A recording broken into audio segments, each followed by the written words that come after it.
Oh, so bagus sih.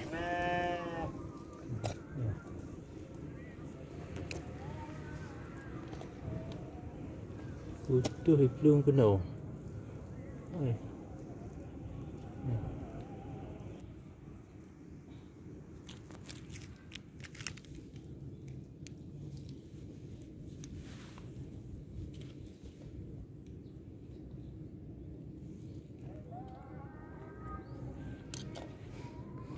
So bagus normal. So bagus normal.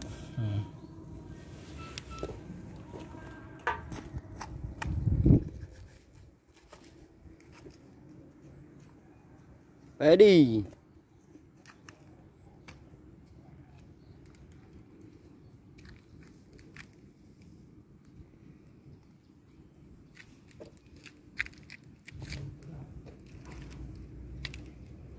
Alhamdulillah.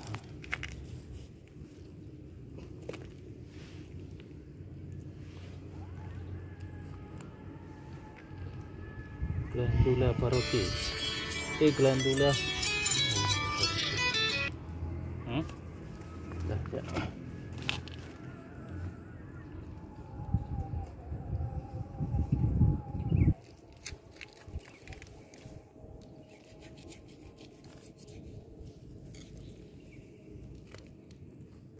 Glandula parotis normal.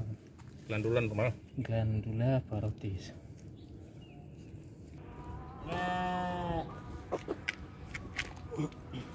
Udah mana?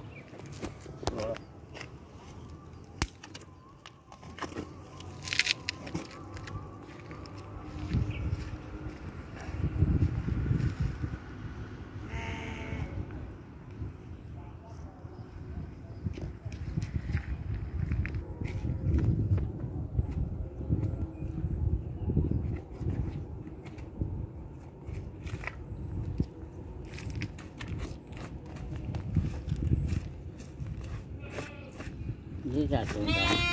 Hah? Dia dah tundang. Jadi bulurnya orang dia. Oh, ada hati jelek dia. Ada budak lah. Ada kimo. Kan dia ada nah.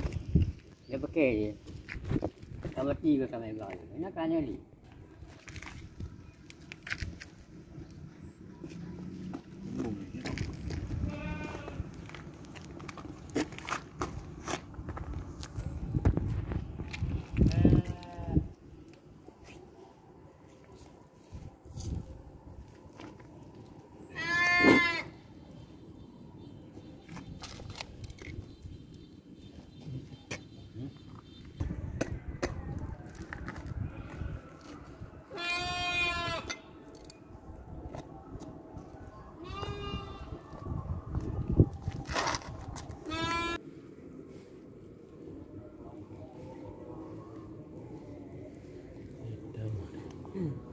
Baru, normal.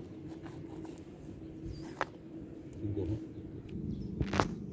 Okey ah. Okey.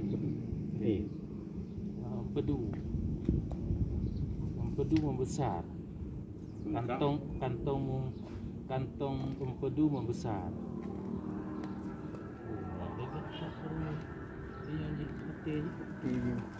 Membengkak, membesar.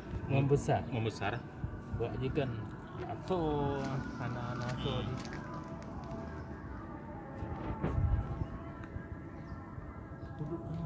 Nak.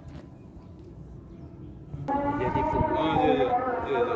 Oh, ya. Apa ah? darah beku. Darah beku Di mana? pada selaput. Pada selaput dia buat. Jadi pada selaput dia.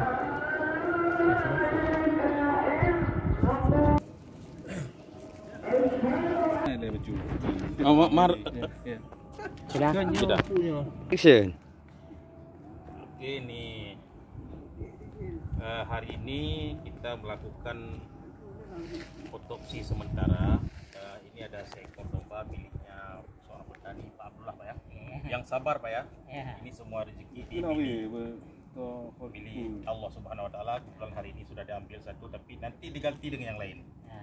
Kalau kita lihat umur ini 3,5 tahun, 3 tahun setengah ya. Gusi tadi pucat, kelopak matanya pucat, Pak Iri ya. Fesesnya ini belendir, perutnya bunting. Ini perut bunting. Kita dapatkan adanya eksudat pada laring dan faring ya. Adanya hemoglobin. Yang lebih bahayanya lagi kita mendapatkan tadi hemoragi. Yang lebih bahaya lagi kita dapatkan tadi ruten pada rumen. Ini yang menyebabkan, yang kita duga dari sini, Pak Iri ya. Iya. Ini yang terjadi tekanan di sini sehingga terjadi gas asamnya naik. Nah, ini. Jadi di sini sudah jelas Pak Abdullah ya. Jadi ini penyakitnya karena rute rumen sehingga ditolak pada gas ini. Nah, demikian Pak Abdullah. Ini ditanam yang bagus. Nyo ke balik. Nyo tanam. Kat dalam. Biar dia berhentinya buat ketipan ni.